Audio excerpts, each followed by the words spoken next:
to start getting yourself seated so we can start our program shortly. We're conscious that it's been a long week for everyone, so hopefully we can have this discussion, we can have some food and maybe get some time to breathe before your next meeting.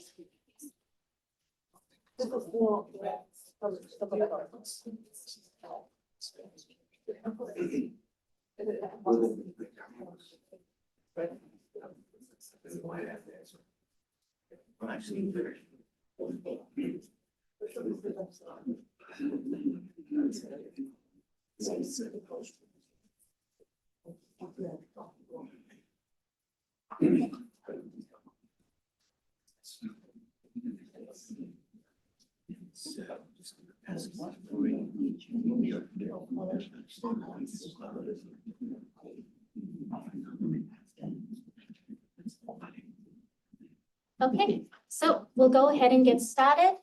My name is Bui Gemma Nelson. I'm an advisor to the Permanent Mission of Tuvalu to the United Nations. Welcome you all to this space for this important discussion on leveraging lessons learned from the TPNW process for the future Fossil Fuel Non-Proliferation Treaty Initiative.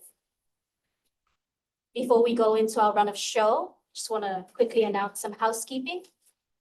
For the awareness of our participants, we do have a photographer in the room. If there are no objections, he will be allowed to take photos of everyone. Otherwise, we will restrict him to just the panelists. Do I see any objections? I see none. Thank you so much. He will also be asked to share the photos with all of us so that you can see your beautiful selves later. I would ask our colleagues who just entered the room to please sit at the table. Tama, yes.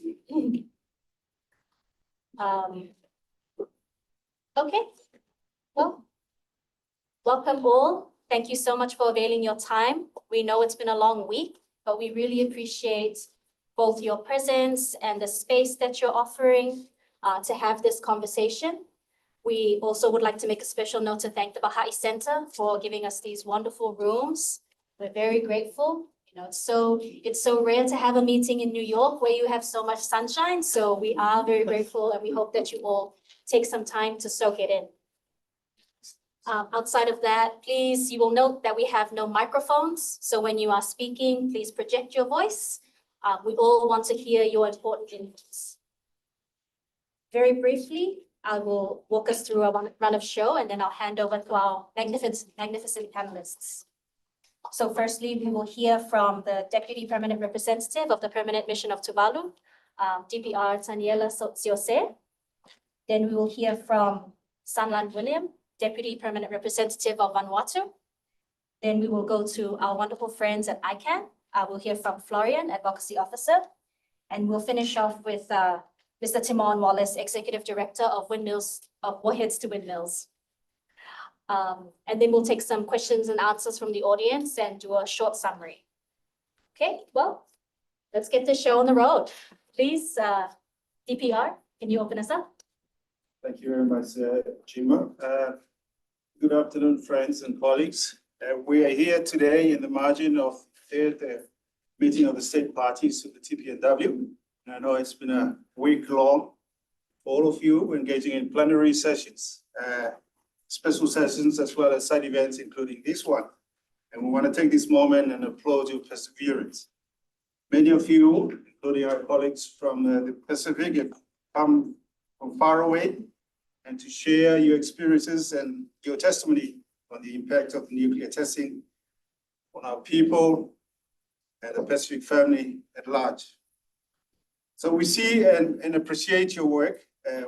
We also want to support your demand to move this beyond the narrative of pain and suffering, and for your stories to be the basis of relevant, effective, and informed policy changes to make the TPNW more than just an equitable instrument.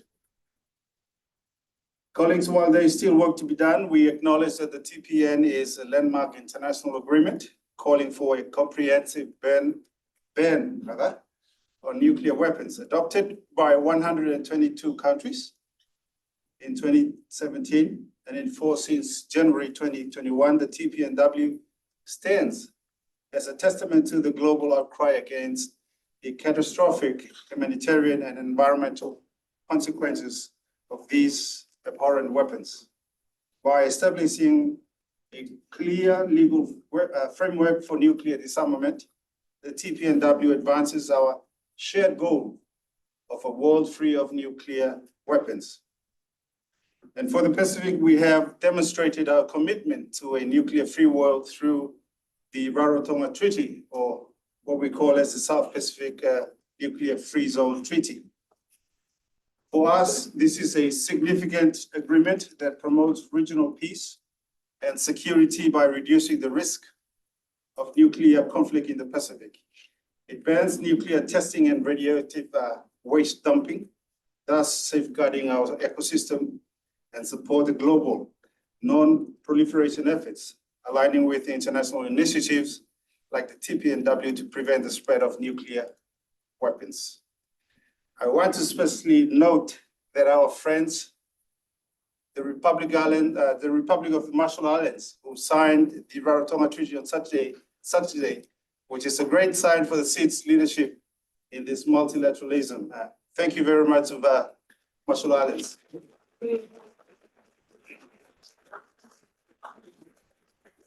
Colleagues, but this is not all they are doing. The Marshall Islands also support the Fossil Fuel Non-Proliferation Treaty Initiative, which is being led by my country, Tuvalu, and our colleagues from Vanuatu. This is an initiative is supported by 16 countries who are committed to a fossil fuel-free future.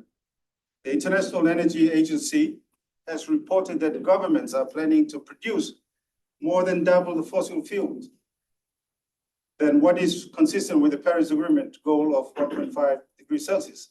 So for us, the first step of no new expansion is crucial to limit global warming and mitigate the adverse effect of climate change. From the Marshall Islands in the north to Tuvalu in the south, the Pacific has always been a leader in multilateralism, pushing the boundaries for environmental protection and human rights, reflecting our unique perspectives and roles in global issues. Pacific Island nations actively promote climate action, sustainable development, and regional security. Our leadership is characterized by a commitment to multilateralism, inclusivity, and advocating for the voices of frontline communities. By addressing challenges such as climate change, maritime security, and economic resilience, we hope to influence international policy and foster a more just and sustainable world. We are currently working with our partners in government and civil society to increase the support for this important work. I will now yield the floor to my colleague from Vanuatu to speak more on the legal pathways of this initiative. Thank you very much. Thank you, Falu, for that introduction. And before I say a few words, thank you for the opportunity to be part of this important conversation. To the organizers, thank you. Let me talk briefly about the value of Fossil Fuel Non-Proliferation Treaty Initiative, which was just mentioned by my colleague from Tuvalu, and the legal pathways that we are considering. So this is a critical undertaking, colleagues. Establishing a fossil fuel treaty, we stand at a pivotal moment, a time where this decisive action is not just recommended, but required. Our planet Earth and the well-being of generations to come depends on the choices we make today. The 2024 Global Stocktake confirms that the NDCs under the Paris Agreement will not meet the 1.5 degree goal. As Tuvalu mentioned, we have enough plant oil and gas extraction to blow past the 1.5 degree. And for our island nations, anything beyond 1.5 degree is a death sentence. The pathway before us, while challenging, is clear. We envision a treaty that binds nations together in a shared commitment to reduce fossil fuel production and use. A treaty that is not just an agreement, on paper, but a living testament to our collective will to change course. This journey towards a fossil fuel treaty can be broken down into 5 essential phases. One is to build movement that ignites the passion and dedication of people around the globe, creating an unstoppable force for change. Second is to secure a formal negotiating mandate that garners political will, which engages governments and laying the groundwork for formal discussions. Third is negotiating the treaty itself, which is a complex process but crucial, and it's the work of crafting a document that balances ambition with practicality and participation with effectiveness. Fourth is the ratification of the treaty, which secures the commitment of nations and transforming words into action. Last, which is the fifth, is holding countries to accountability, which is the enforcement part, and ensures that promises are kept and that commitments are honored, that the treaty is truly making a difference. So we are currently in phase 2, and as we progress, we need to consider the different pathways towards a legally binding framework. We must balance the ambition of our goals with the need for broad participation. We need to decide whether to pursue negotiations within the UN system or the United Nations framework, or through a standalone process, each with its own advantages and disadvantages. From within the United Nations, we have many good examples, such as the United Nations Convention on the Law of the Sea, UNCLOS, the Biodiversity Beyond National Jurisdiction Treaty, which is the BBNJ. From the UN system, we have the Plastics Treaty and the Convention on Biological Diversity. So we should not overlook the value of standalone processes. And it is fortunate that we have representatives from ICANN here, to my left, here today, who can share some of their experience with how TPNW came about.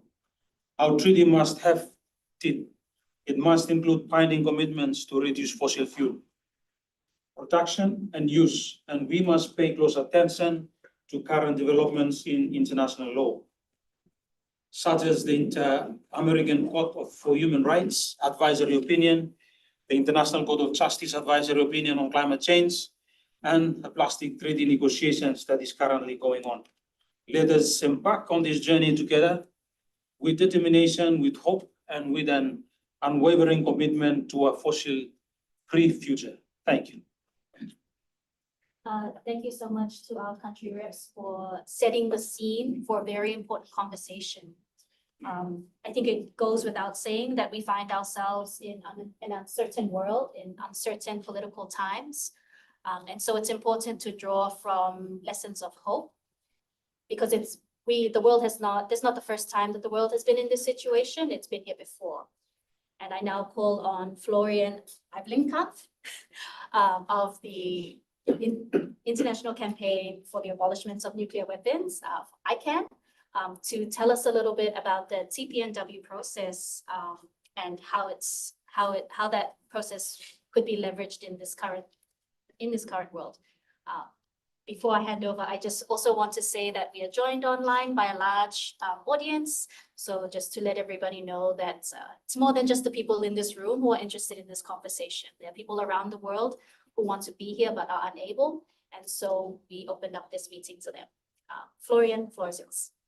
Thank you so much, Gemma, and thank you to Tuvalu and Vanuatu for hosting us, and of course to Timon for convening this panel. I'm so pleased to be here and to see this great turnout, despite it being the 5th day of the MSP, and everyone is tired and a bit exhausted.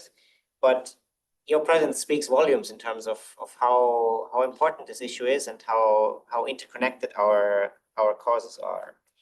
Maybe that's the first point I want to make, that beyond the meta level of treaty making, nuclear weapons and climate change are also connected issues. Many people call them the twin existential threats to humanity, as of course both have the the power to wipe out humanity. They are also human-made, and of course, both issues require very urgent action. Action also on a global level. You know, as someone who works on nuclear weapons, we often talk about the catastrophic humanitarian consequences of a nuclear weapon, wiping out a city. But of course, climate change is similar in a way that it just destroys the livelihoods of entire populations, and including those who did not contribute to the problem. So there's a very profound moral and therefore also legal argument to make that that countries, whether they possess nuclear weapons or not, or whether they contribute to fossil fuel extraction or not, should have a say about how this is managed globally. There's unfortunately also the parallel that both issues for too long have lacked political leadership. That there's inertia, there's a very vested interests also in maintaining the status quo of high stockpiles of nuclear weapons, of high extraction rates of fossil fuels. And people like us, civil society, and especially also affected communities, have nevertheless shown that progress is very possible when these traditional power structures resist just such change. So I want to offer a few lessons from the TPNW process and from the origins. And I think maybe it resonates with many in the room that the TPNW grew out of a position of deep frustration over the status quo, that disarmament was simply not happening under existing treaties, that, you know, many of us went to the NPT conferences again and again, were told off that now is definitely not the time to talk about disarmament, and, you know, we need to wait for better times or similar destructions. And at some point, this proved to be a critical turning point where we tried to shift the focus from this sort of very abstract security discussion to what I think is the much more realistic way to talk about nuclear weapons, namely the humanitarian and environmental consequences of nuclear weapons. So maybe that's the first lesson I could identify, is that first of all, we need to change the way we speak about the issue. Of course, a fossil fuel treaty could follow such a model, centering the human rights, the justice aspects, and of course the experience of the impacted communities in the center, rather than energy provision, economic interests, and so on. Needless to say, the TPNW would not be where it is now without the invaluable contributions by civil society, and particularly by those who suffered and continue to suffer from nuclear weapons explosions, be it in the countless nuclear weapons experiments, including in the Pacific, but also, of course, in those who survived the bombings of Hiroshima and Nagasaki. It's really their leadership and their guidance that brought this treaty into effect, and that continues to motivate the entire movement. Similar, I think, in climate change affected communities, there's such incredible leadership, including in civil society, and I think it goes without saying that these communities need to play a central role in a fossil fuel treaty as well to make it a success. Now, the TPNW was negotiated in 2017, entered into effect 2021, and now we're just one state party short of having a global majority under this treaty. What's missing, of course, now is the actual dismantling of nuclear weapons. But I think the great success of the TPNW so far is that it has really shifted the norm of what's acceptable behavior. It has really introduced new language. Nuclear weapons are no longer just abstract military tools that are sort of some passive deterrent, as some like to make us believe, but they're now in concrete legal terms backed by a majority of states, called weapons of indiscriminate mass destruction. So stigmatizing and delegitimizing this entire nuclear weapons industry is already taking place and making it harder to justify the continued existence of these weapons. Turning to a fossil fuel treaty, then I guess a similar proposal would be, in order that fossil fuels are no longer just accepted as an economic necessity or some sort of unchangeable fact of life, but that they are called out as a global threat that requires urgent accountability, phasing out, and then, of course, maybe also reparations or similar compensations and legal conclusions from that. Another area, I think, where the TPNW is making progress, including in states that have not signed the treaty yet, is the financial sector, where we see banks and pension funds and insurance companies divesting very actively from this industry. And many of them cite the TPNW as the primary reason to do so, because changing international norms will lead, or they are afraid that this will lead to law cases against them in the future. And maybe this is something, of course, also the fuel industry, the fossil fuel industry depends heavily on continued investments in this area. So creating a legal and a reputational risks for these investors, maybe a starting point for a campaign that can be done on the international level, but also very, very locally by each and everyone who has a bank account, right? Another lesson that the TPNW has, of course, shown to work is that there's no necessity to wait for each and every country to get on board before negotiating a treaty. There will always be countries who are very hesitant to this, who will outright block this, even before negotiations even take place. But in the TPNW, we try to portray those countries who are willing to do something as leaders in this field, and countries that, might not have a lot in common in terms of their usual geopolitical stances can come together on this one issue of nuclear weapons, because they feel this is something they should work on.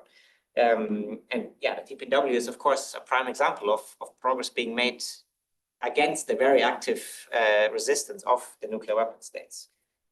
Similarly, I could think in that oil-producing countries are very actively lobbying against such a treaty against fossil fuels. So don't let yourself be tamed by those, and rather seize the leadership that countries, including from the Pacific, can use on this, can exploit on this issue.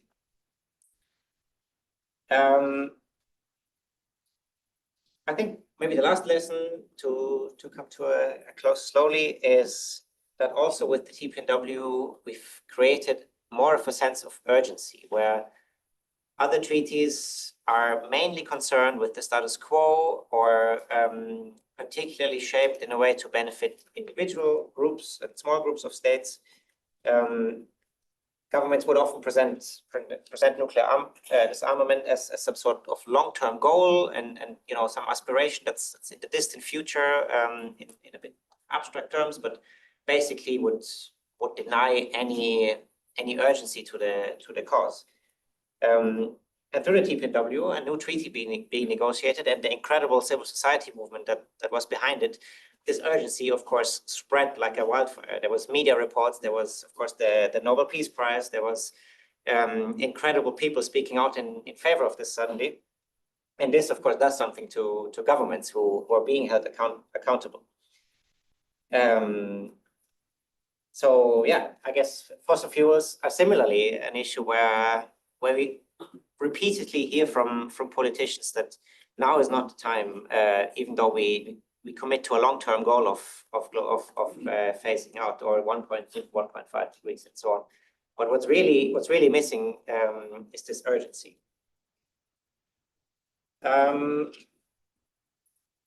So I guess the fundamental lesson learned that I wanna bring across is that leadership combined with grassroots pressure, and of course a commitment to very fundamental aspects of international justice go a long way in international systems that are so complex as nuclear disarmament. And if we manage to start by changing the language about fossil fuels, we've gone a long way in terms of creating a norm that will inevitably also change the behavior of those countries currently resisting such a treaty. I think that's the fundamental lesson I've learned in the TPNW, that everyone can do something, every state can be a champion of this. And the urgency is so great that we can no longer wait for each and every one to get on board before we start doing something. So thanks very much. Looking forward to the discussion. Thank you so much, Florian. That was a great summary. So you've done my job for me. I am grateful.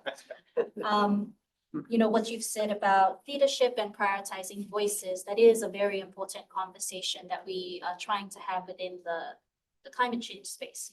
Indigenous communities, coastal communities, small island developing states, we are at the front line of this crisis.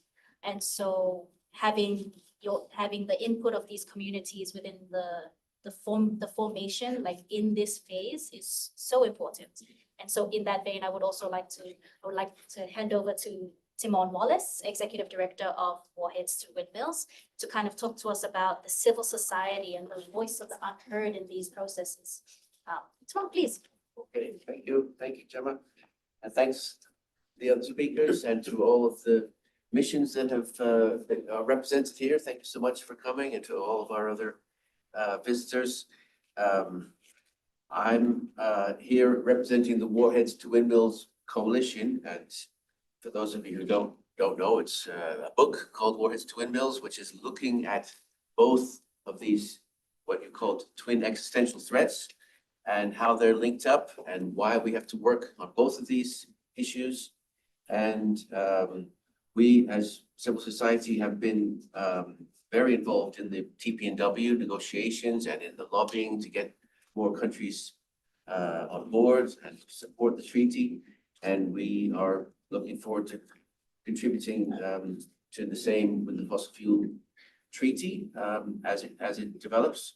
I wanted to just sort of reinforce some of the things that Florian said and add a bit more about going forward from here.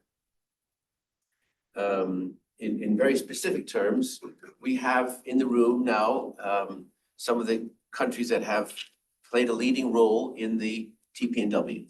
And we're very, very grateful, especially for the contribution of the Pacific Island states, because as you were saying, you know, the voice of the communities that are affected by nuclear testing and nuclear waste and uranium mining, these are very much similar, if not identically the same communities that are affected also by the extraction of fossil fuels and the impacts on sea levels and so on. So, you know, those voices are incredibly important in changing the narrative, as Florian was talking about, on the nuclear weapons front, but also on the fossil fuel front. I mean, in some respects, the fossil fuel or the climate movement is much further along than the nuclear disarmament movement is in many ways, in terms of divestment, in terms of the number of organizations that are committed and working on these issues.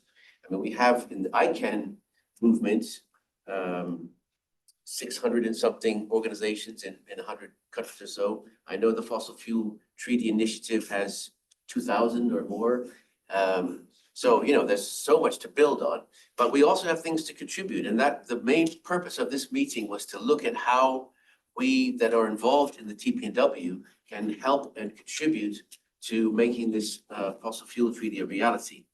And in terms of organizations, I identified 3 international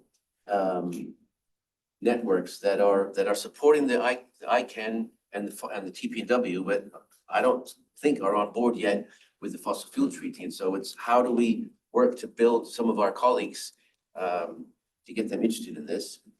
Both of these initiatives are very strongly represented by the medical profession across the world. You know, medical professionals know the importance of eliminating nuclear weapons and addressing the fossil fuel issue. Same with faith communities and women's organizations and indigenous communities.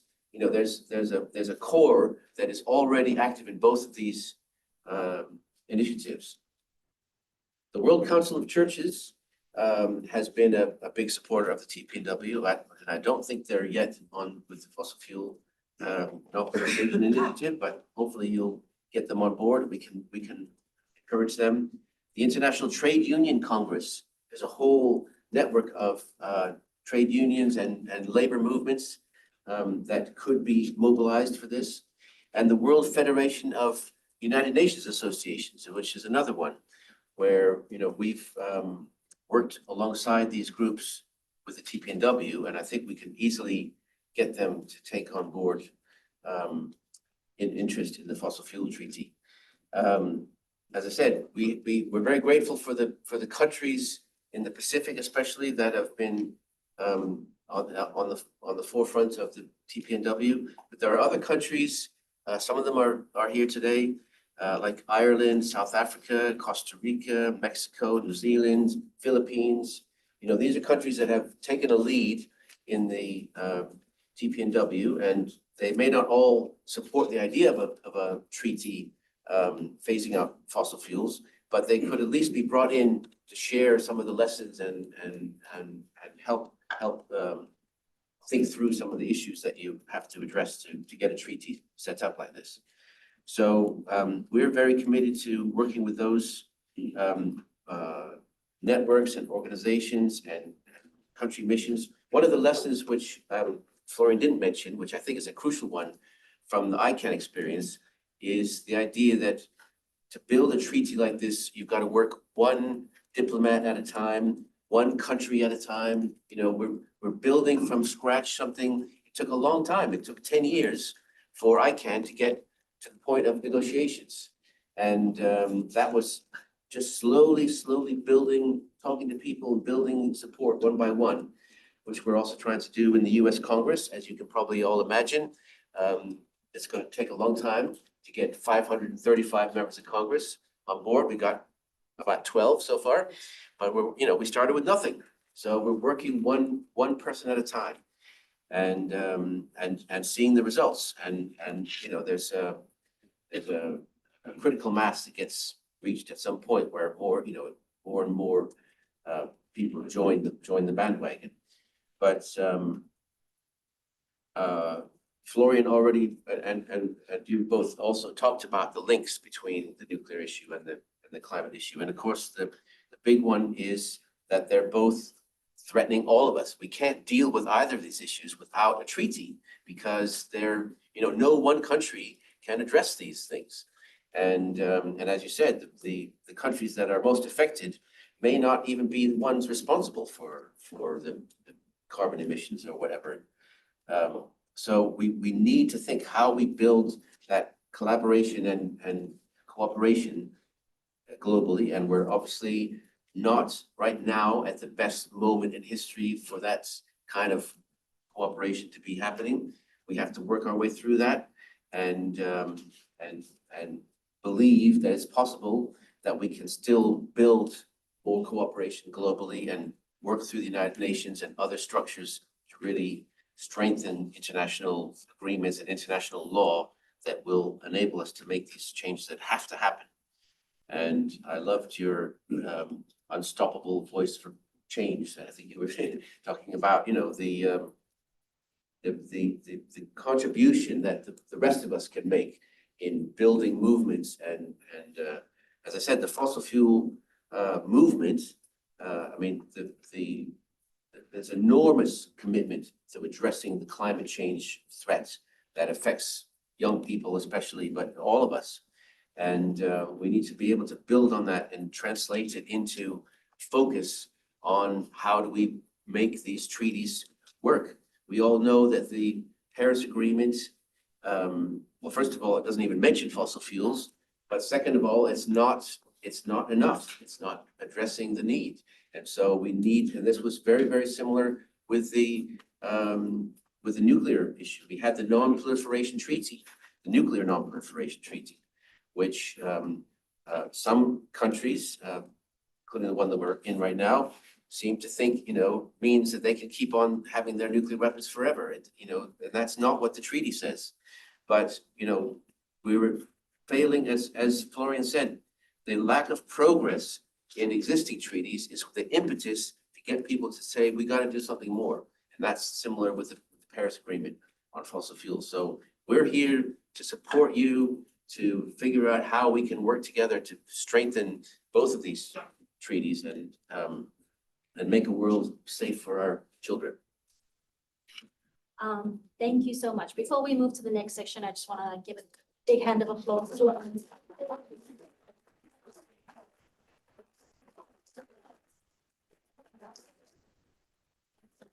Sometimes we wait until the end of the session to give a hand to the speakers, but I believe in giving people their flowers when we can. So thank you to all our speakers. Very powerful, very rich food for thought, which I hope we can all consume together in this next session. Questions and answers. You know, in hearing you all speak, it comes to mind that not only are we talking about the same affected communities in both spaces, in climate change and in nuclear, but we're also talking about the same landscape, the same power imbalances, those who are most affected and least responsible, those who have made the most economic gains from these issues, benefited the most, are the least willing to come to the table. So with that in mind, and with the wonderful interventions that we've heard, I open up to the floor. Let my friend Danity, who I met last night from Marshall Islands, said something really, really profound. We were discussing how Pacific Islanders are viewed in different forums, and we wanted to think about what is the balance between different interests. And she said, yeah, that's a good question. Let's grapple. And I think so often we shy away from difficult questions because we're afraid to grapple with the differences. I want to invite this room to really lean into to the discomfort and to the difficult questions, and to have that conversation, because if we don't have it, if nobody asks the questions, we will never have the conversation, and then we can never create answers which are meaningful and useful for us. So I open the floor. Let's grapple. And I see that a very Pacific way that we've left some seats open because we are shy. If you are going to ask a question from the back bench, I invite you to the front table. Yes, sir, please come to the front table. Oh. It's not a question, it's an observation. That is, everybody here must always already be aware, we've already exceeded the 1.5 degrees Celsius global average rise in temperature in 2024. So we failed after 28 goals. We have another 129. Do we need 30, 31, 32, 33 to discuss these things? I think personally, I feel the time for discussion is over. But we need to work more closely together and not just stay in our little silos. That's why I find it wonderful. So many civic society groups have come together. We all have very similar aims and objectives, but we need to still work even closer together. One example of how this works effectively in the campaigning world is Avaz, which has 60 million members worldwide and can take up campaigns from any corner of the globe. I think we need to be thinking globally, acting locally, but supporting each other globally as well in order to achieve these noble aims that you have. I'm going to step back where no, somebody else can take the chair. Thank you so much. The floor is open. Very much would like to hear from our friends and colleagues in the room. Even if it's just to say that you disagree with everything we said. That's also fine.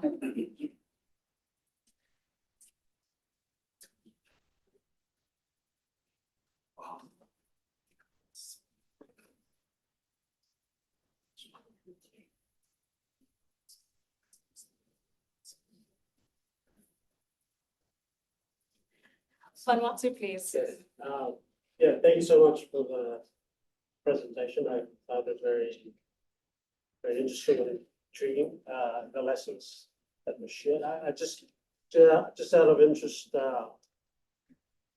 in terms of the numbers, I mean, I very much like what you said about, even if you have countries that are willing to lead in something, just sort of lead on and proceed. What was the experience in terms of the numbers as far as countries were concerned, and with sort of the tipping point by which you had a groundswell of, critical mass? Yeah, that's a good question. I mean, at the end of the day, UN votes are a numbers game, right? Like, it's what, it's what the media will report. It's what also, what sways other states to do this. You don't want to be the only country to oppose this, or, we have a 2/3 majority, that's pretty cool, and so on. I think the lesson that we learned is that very many countries are actually supportive of this cause, but also very many of those were a bit shy in speaking out on this, where there were many good, maybe political reasons to keep quiet, to just not open another conflict with a nuclear weapon state or so. And it really took a few champions, I would say about 10 to 12 countries, that would start speaking out on this, and including, of course, on like ministerial level, saying that this is not enough, and that there must be progress, and created this sense of urgency. And then we saw more and more states being like, well, actually, my country would also be affected by a nuclear war, so why don't my country engage in this as well? And then, of course, it was so much work to get as many diplomats as possible in the room to press the right button at the right time, to adopt the treaty in 2017. And maybe many of you remember this fantastic scene of the nuclear weapon states press conference outside the UN Security Council room during the negotiations, where I think the nuclear weapon states and a few of their allies would line up and kind of try to deny the global community the right to speak on this, since they were used to being the only ones that would authoritatively speak on this. And in a way, that was such a wake-up call to, I think, to civil society, but of course to so many governments as well, that it looked ridiculous. There's these most powerful countries in the world, gigantic military arsenals, and yet they feel forced to hold this press conference to avoid what can't be avoided anymore, and this treaty being negotiated and adopted. So I think the nucleus of countries is actually very small. That sets things in motion, and then skilled campaigning, maybe very good diplomats, of course, also on the side of those states, woke up a lot of other countries that would have a very similar position, but just maybe never talked about it.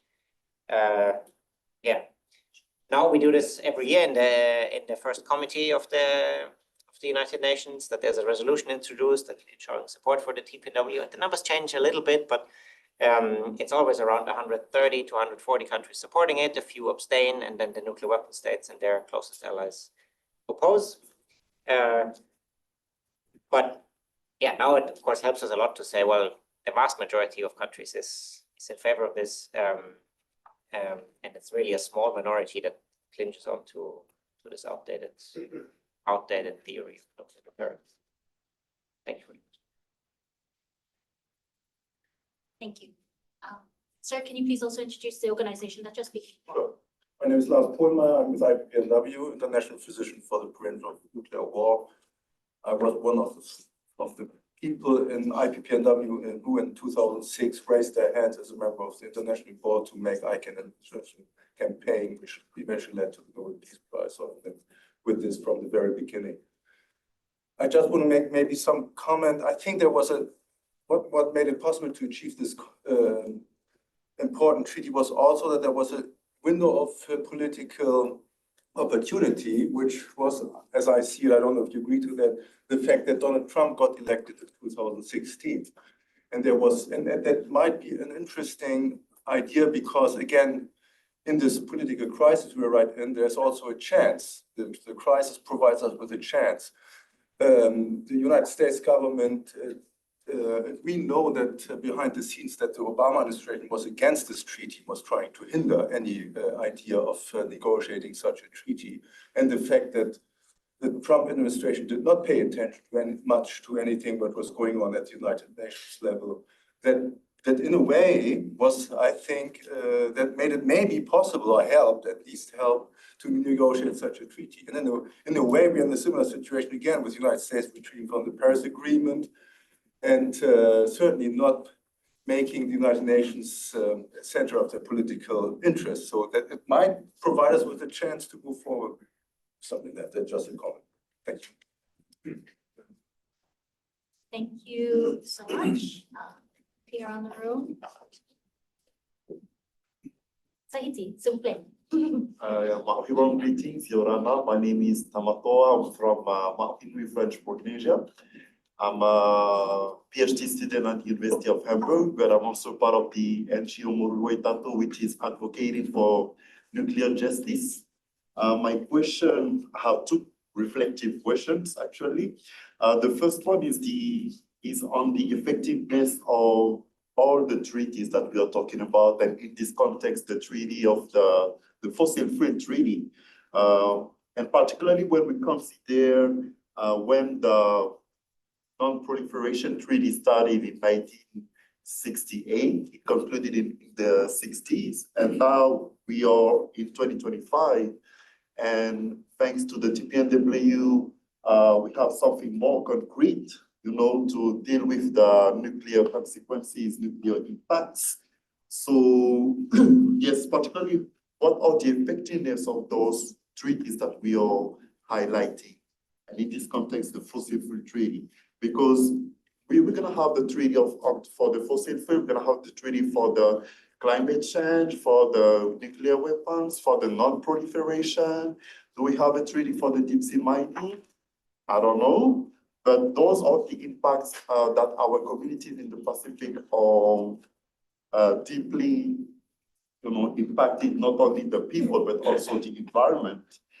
And while in the meantime, people are finding strategies of adaptation and survival.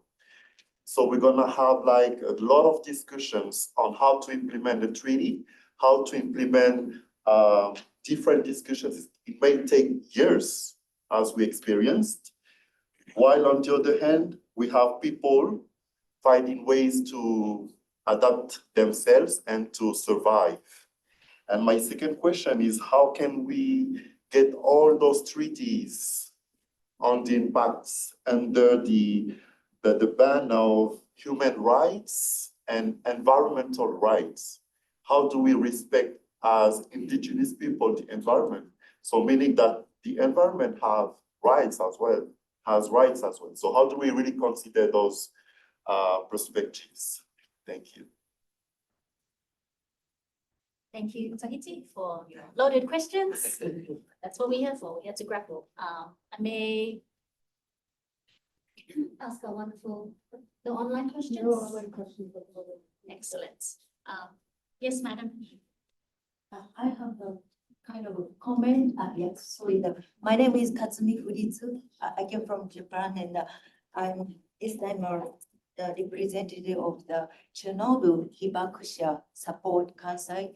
And I must say, it is a medical doctor and genetics, and focusing on the transgenerational effect of radiation. But anyway, I'm very support that ideas of the fossil fuel treaty. I'm Japanese and came from such a country and emit so much the bad gas to the atmosphere and get climate up, so that we are very feeling guilty. But anyway, so that we have to make a pressure on our government and industry more.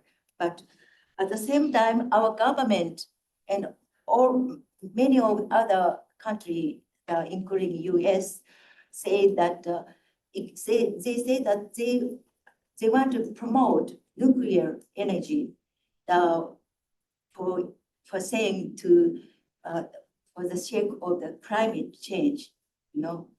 We know that it's right, but they say that they are using the climate change issue for the excuse, using the excuse and promote the nuclear energy. So I would say what do you think about the issue, the nuclear power plant, their policy of promoting nuclear power plants?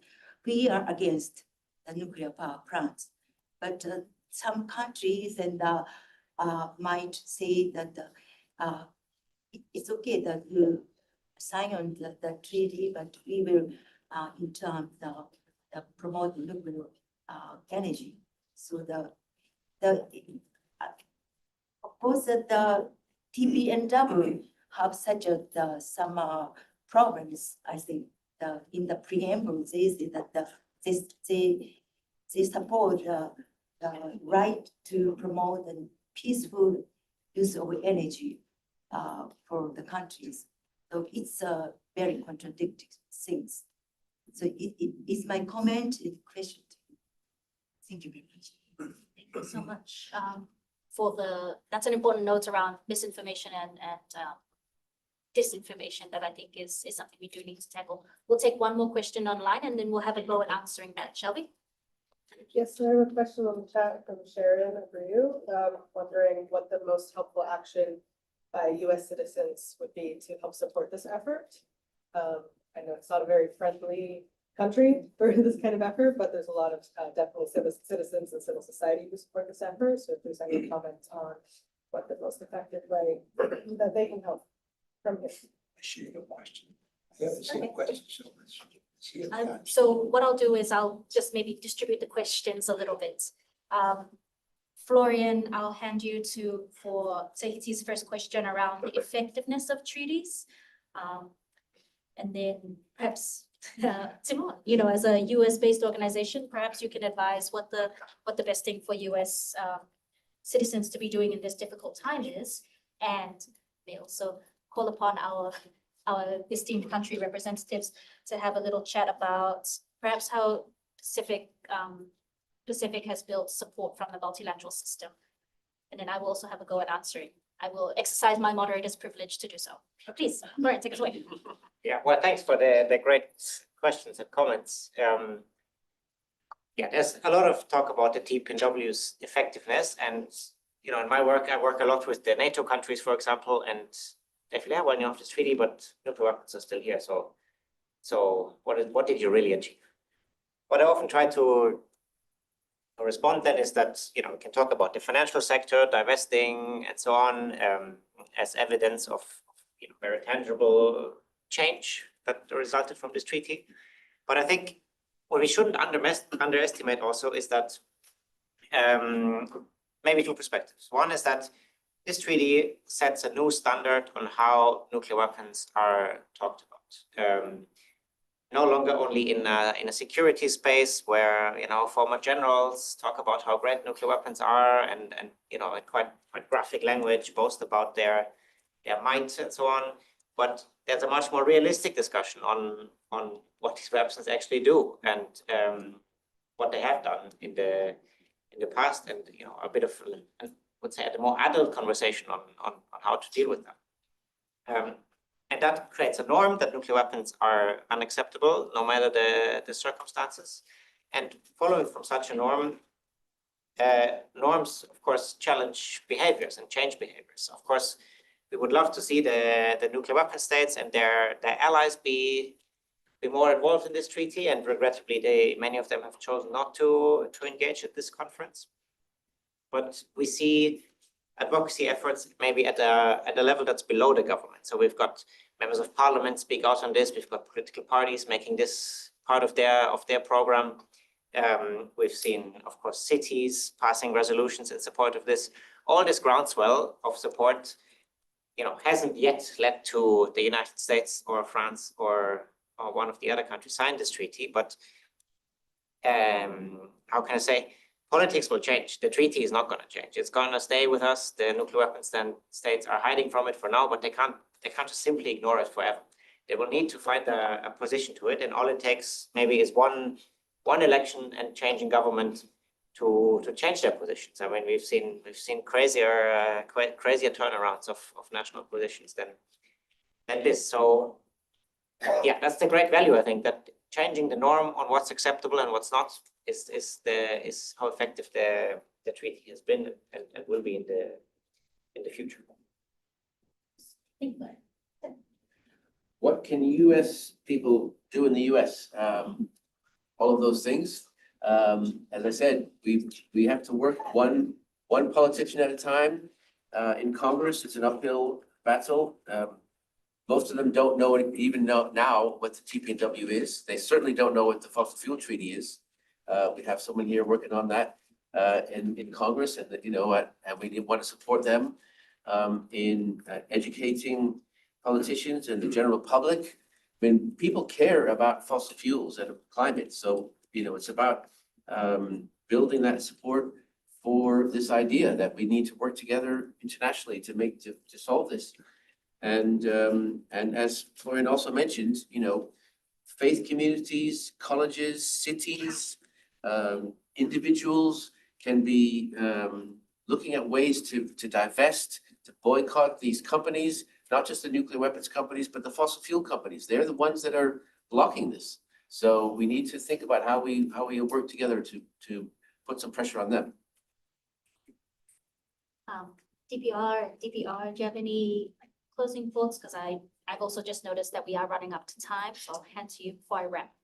Well, thank you. I think on the question of the effectiveness of the treaty with regards to the fossil fuel, why Tuvalu is taking seriously on this matter, that's because the science is clear. And sitting around this table are members of the Pacific Islands, and we are very small islands. But within our small islands, there are low-lying countries, atolls, we call them, and Kiribati, Tuvalu, with Marshall Islands. From the context of Tuvalu, we've lost some of our islands right before our very own eyes. And we all know that fossil fuel is attributable to this cause. And so fighting this cause, advocating for the fossil fuel treaty, it's crucial for Tuvalu to make sure that we, stay afloat and we don't get sink and submerged, like scientists predicted that we'll be submerged in the next 50 years. And so we've learned from the testimonies from the TPNW, as to how we need to go about in partnership with international organizations. For example, you mentioned the World Church, Council Church, International Trade. And so this is what we're learning here today, and hopefully the FFNPTUs should emulate this in getting this into a success undertaking. Thank you. Thank you, DPR. DPR? I do think we're living in a time where global challenges can't be fought by individual countries. So I think the way forward is through multilateralism, and that's dialogue and diplomacy, which means these conversations we must have, even if things are moving slowly, but surely one day we'll get there. Yes, thanks. Thank you so much, colleagues. It's been a really important discussion. Thank you for bringing your views and your thoughts. One thing I did want to say was that, the strategy that we've employed as the FFNPT is to bring as many people on board and to prioritize the voices of the most affected communities. In the Pacific, we have a saying: to go far, you go alone. No, to go fast, you go alone. To go far, you go together. So that is probably the message which I would like all of you to take home, that we're not going fast, we are going far. And so we need everybody at the table. We need our partners in civil society from both the global north and the global south. and we need to prioritize the voices of the communities who are most affected by climate change and nuclear weapons use. All right, well, thank you so much for availing your time. You have half an hour before the next UN session. Please And food. take some food and enjoy a little bit of sunshine.